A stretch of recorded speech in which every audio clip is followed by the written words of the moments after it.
Okay, first of all, good morning. We are working obviously on recovery and search and rescue, and so we have a little bit more information for you than we had before. The weather looks good next week, which is a great sign as we want to try and continue to do the recovery. So that's the one blessing that we do have. We do see two rivers that are going to be going into major flooding. The Waccamaw River is at 14 feet now. We do expect it to go to 16.7 feet by the end of this week. That is above what we had at flood levels last year. So keep in mind that's going to affect houses, that's going to affect roads, that's going to affect a lot of other things, and we'll continue to watch that. But over next week, we are going to try and get in front of it as best as we can. The same that we're seeing is with the Little PD at Gallivant's Ferry. It's 11 feet now. It's going to go to 13.1 feet, and that is also above the flood levels that we saw last year. So we will need to really be careful and cautious in how we deal with our homes and everything around those areas to make sure that we deal with that. I want to explain the process of lifting evacuations. The way we lift evacuations is really, it's meant to be teamwork. First, it is, our law enforcement, National Guard, as well as our DOT crews go in there and we work with your local governments on when the right time is for them to return. We rely on the county leaders and the sheriffs and local law enforcement to tell us when we need to lift the evacuation because they know your community better than we do, and that's the process that many counties have gone through. If there is a county that is not following that process, they need to understand they are the ones in control of deciding when to lift. We are sending in support groups like the DOT and SLED and National Guard just to assist them in their evaluations, but they at the end of the day are the ones that have to make the decisions. All decisions are best made locally, and so that's why we rely on that. So the counties so far that have requested their evacuations be lifted are Berkeley County, Colleton County, Charleston County, and Dorchester County. So those will all be lifted effective immediately going forward. Beaufort County is improving, but it still has a lot of debris, flooding, and drainage issues. We will continue to communicate with them today on how they feel that should go forward, but we, again, are relying on the local governments and local law enforcement to tell us when they feel like it is safe. We're having to fix damages at Beaufort Hospital. They had flooding as well as structural damages, so we'll continue to be working on that. Basically, just like Beaufort, that's the same issues with Jasper. Georgetown and Horry are just now starting their assessment, so they didn't have the luxury of having daytime yesterday. They have asked for time and patience for them to finish their assessments. The evacuations in those areas may be lifted tomorrow. So we're going to continue to work with the locals on that front to see exactly what they need us to do and when we need to lift that. Just to thank our law enforcement, you're going to see a lot of people on the roads, but our law enforcement, they have 709 people along the roads. They have responded to 2,957 calls since October 5th, and 1,122 were vehicle related, which that's not just something we need to think about from the past. That's going to be a big issue going forward as we deal with the debris and the floods. We did, unfortunately, have one weather-related fatality yesterday. It was in the vehicle, it was in the Florence area, and it was a vehicle that was swept away trying to cross flood roads. So we cannot stress enough, if you see water on the roads, understand we don't know if there's power lines under there. We don't know whether the road has fallen underneath. We don't know if it's going to sweep you away and you're not going to be able to get out. But please, please, please take caution because we don't want to have to keep seeing senseless fatalities where we are trying to give warnings. Do not, as you go forward, we understand a lot of people are going to continue to try and go home today, whether the evacuations have been lifted or not. What we ask is please do not drive through the barricades. It's dangerous. It's dangerous for law enforcement. It's dangerous for you, and we ask that you not do that. We need you to keep emergency lanes clear. Those emergency lanes will be used now more than ever. So do not attempt to use the emergency lanes to get through or move around people as well. We are now looking at reentry, and so I think that the issues that we are most concerned about are I-26, US 176, US 52, and US 178. Because with people wanting to go back, we're going to see a lot of congestion, and we're going to see a lot of cars trying to move in at the same time.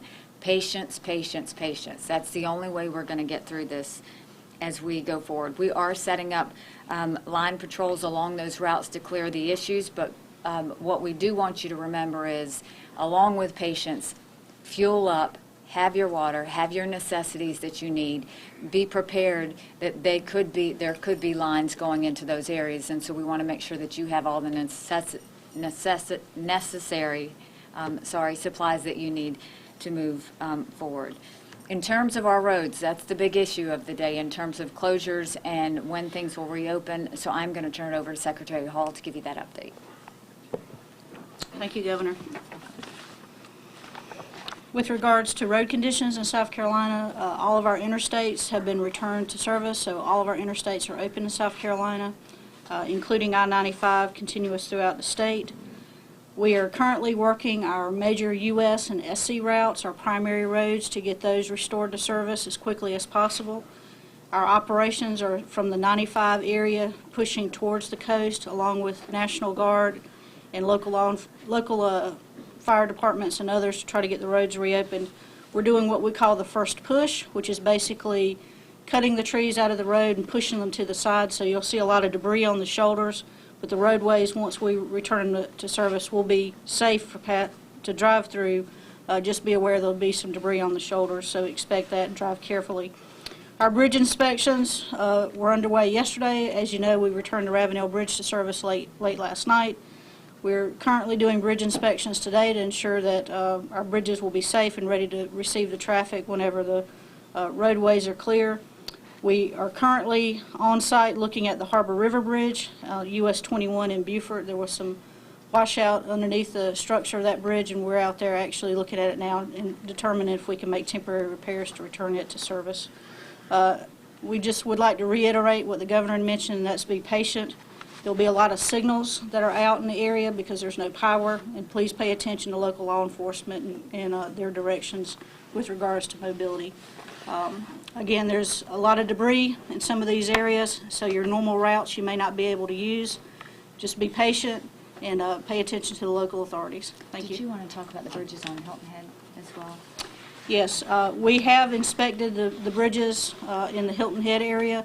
So the US 278 bridge and the Cross Island Parkway bridges are safe from an engineering standpoint. The bridge inspections are ready. We're in the process of finishing the clearing operations. We've cleared all the way down to the hospital on US 278, and we're making our final push on to the island with debris removal. Thank you. And so again, for Beaufort County, that's going to be waiting to hear from local law enforcement as well as local leadership in that area as to what they want to do with Beaufort County as it goes forward. Our National Guard, they are activated. They are out there. 2,800 of our law enforcement, 2,800 of our National Guards members are out there. They are supporting local route clearances, supporting local law enforcement, and dealing with search and rescue. So all of our agencies have a lot of support coming in from SLED, from other law enforcement, as well as the National Guard. They will be doing flights back up with DOT today just to make sure that we can see exactly where the congestion will be, but also where the roads are, what everything looks like, and what needs to be cleared. So far, we have done 5 high water rescues, and we have done 1 emergency transport as we're going through the recovery. All counties that have not been lifted, if you choose to go back, understand that you are going back to an area that could have power lines down, that could have trees down, that could have flooding issues. So know that you are going at your own risk, because we have not received word from the county that it is okay. In that situation, make sure you take, again, the necessities that you need and be prepared that you could go back and not be let in. And if you're not let it back in, what we would ask is move out of the way, because that means we're trying to clear the areas, we're trying to get all of the debris off, we're trying to focus on bridges. So don't get there, stop, and get frustrated. We need you to stop and get out of the way and understand they're not going to open it back up until those counties decide they're ready to be opened back up. I also want to remind everybody, I know everybody's, what I hear, they're buying lots of chainsaws and generators. Please do not put the generators in your garage. We say that over and over again, but we want everybody to understand the importance of that. There's a high risk of carbon monoxide poisoning if you do that, and so we ask that you remember that as well. In terms of shelters, we have 76 shelters that are open that now have 4,132 residents in them. We have 720 that continue to staff. I want to thank DSS and their supportive services for the way they've continued to staff those. We have heard that Beaufort County, Jasper County, and Charleston County, along with Dorchester County, are closing county offices and schools tomorrow. So those have been confirmed to us. Again, that's Beaufort, Jasper, Charleston, and Dorchester have decided to close both county and schools for tomorrow. What we are seeing is no new dam failures, which is a good sign. We do have 12 to 15,000 customers under water advisories at this point, and so as soon as we can get the utilities really in there and moving, we think those numbers will go down. 9 special needs shelters are still open with 68 residents, and we currently have 746,037 outages at this point. So the reason we say be careful when you go back, you very well could be going back to no power, and more than likely going back to no power, which is why we've said be careful. It's not just about seeing your home, it's about what situation you're going to be in when you get there. That is down from 861,000 yesterday, so that's over 120,000 that we've been able to adjust and get back up for service. So I can tell you that when you see the utility linemen out there on the road, they are working as hard and as fast as they can to get everybody's power back up. So the takeaway from this is really patience. Patience, whether it's related to traffic, patience, whether it's related to power, patience, whether it's related to water, patience, whether it's related to each other, and patience in the fact of, this storm didn't happen overnight. It was a process. This is a process for reentry, and so it is going to take time, and there is going to be some inconveniences along the way, but understand that your state and county officials are doing everything they can to make sure that they can get you back into your home, get your power back on, and get you back to a regular schedule as we go forward. But this is not going to be a short process. This will be, unfortunately, a little bit of a longer process. Our job with this team is to make sure that it is moving as efficiently and effectively as possible. And so with that, I will open it up for any questions that you may have for me or anyone behind me. Governor, you were worried about the barrier islands, Tufusky, the people who stayed there. Any reports on any of them? So there was structural damages on Tufusky, but all 100 were accounted for. So that was great news. The rescues that I mentioned earlier, those were around the Fripp Island area, and then I think in Florence as well. Were search and rescue able, or have they been able to so far, get to people who may have been in their homes? So the first thing they've done is go to the barrier islands to check on everybody to make sure they're okay. They have a priority list of how they go and who they check on. A lot of what we do is not just search and rescue of what we see. We go straight to the areas that we knew were the most dangerous. And then that's where they go, and that's where National Guardsmen, DNR, all of those agents and officers go in there to try and make sure that everybody's okay in those areas. Any other questions? You mentioned several Charleston area counties being allowed to re-enter, but there's still no plans for lane reversals of I-26 heading back in. So the issue with lane reversals is when you do lane reversals in an evacuation, you're doing it for safety. You're doing it to make sure that you get as many people out as fast as you can get them out. Lane reversals going back in, I mean, again, we're just, as evacuations are lifted, we do that. But to try and do lane reversals back in, that's not a safety issue like it is when we're trying to evacuate. That's more of a convenience issue. And so we have to be careful not to use it for convenience issues, but only to use it for emergency issues. Having said that, when these evacuations are lifted, just understand there's a lot of people that are going to want to get back in. They're all going in different directions and different places, and so that's why we ask for patience when it comes to the traffic issues. And then you said we've had one fatality, which is lower than some of the other states who were impacted by the storm. What do you account that to as far as South Carolina residents? Well, I can't say that's the only fatality we're going to have. Again, when we see fatalities, they usually occur post-storm, and that's because people get on the roads too fast, or people decide to go home too fast, or something along those ways where we haven't cleared or secured an area yet. So, our job was to evacuate as many people as we can, as fast as we can. I am very grateful and thankful to the people of South Carolina who listened. I mean, many of them. I mean, we really should be very proud of our state that so many South Carolinians really took precautions, but they also checked on their neighbors, they checked on their areas, they made sure they pulled out. It was really neighbors taking care of neighbors as they were coming back. And I think we'll continue to see that in the coming days, that everybody will continue to support each other as what South Carolina does. That's who we are, that's how we are, and I think that's how we'll continue. But we can also say this, we are giving you all the warnings for a reason.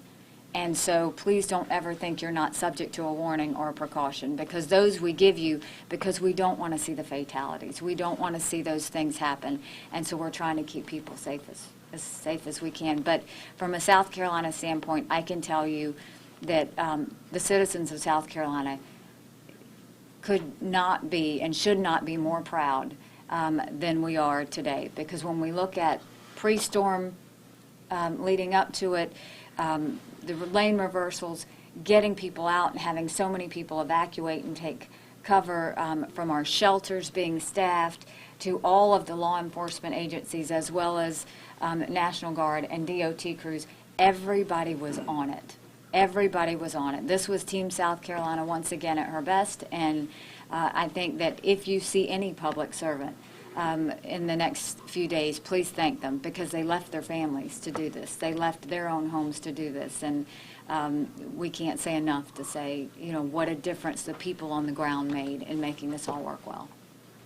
Governor, do you feel like officials have been able to get into the coastal communities enough to know that there haven't been any, you said only one storm-related fatality so far. Do they feel like they've been able to access all of the areas, remote areas, maybe swampy areas, or are they still trying to get into those areas? Well, DNR is doing river sweeps, so we're doing that part. For the most part, we feel like everybody has been able to get back in. The ones who feel like they need time for further assessments, Georgetown and Horry County, they feel like they have not had the time. The other counties have had the time. They've been able to get in. They've been able to assess.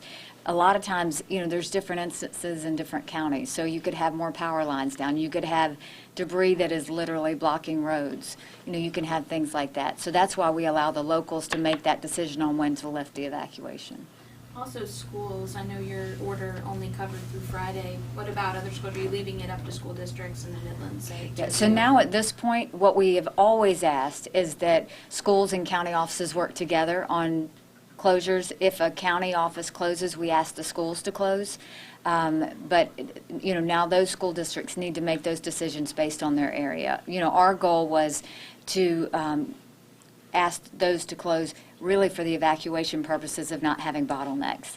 Now they need to look at the safety. A lot of the shelters are schools, so we're trying to work with the Department of Education to make sure that we can open up those schools as well. But these are local decisions. And on the 700,000 plus outages, are the power companies giving you any indication of when they hope to have everyone back online? We have the best team to work with when it comes to utilities. We're looking with, whether it's SC&G and Duke or whether it's our co-ops, they have all tirelessly. They were pre-planned, pre-positioned, ready and prepared, and they are going at this with 110% of their activity. Not only that, they've got support from other states that are willing to help. So you are going to see, while these numbers are incredibly high, just like I said, we've already dropped 120,000 in one day. That shows you the intensity of the utilities and the co-ops and what they're trying to do for the citizens of South Carolina. Are there any curfews tonight? The curfews, again, will be decided by the local communities on whether they think. A lot of this now control goes to local communities. We do based on them. We are support of all the counties, so whatever they need, we continue to send it to them.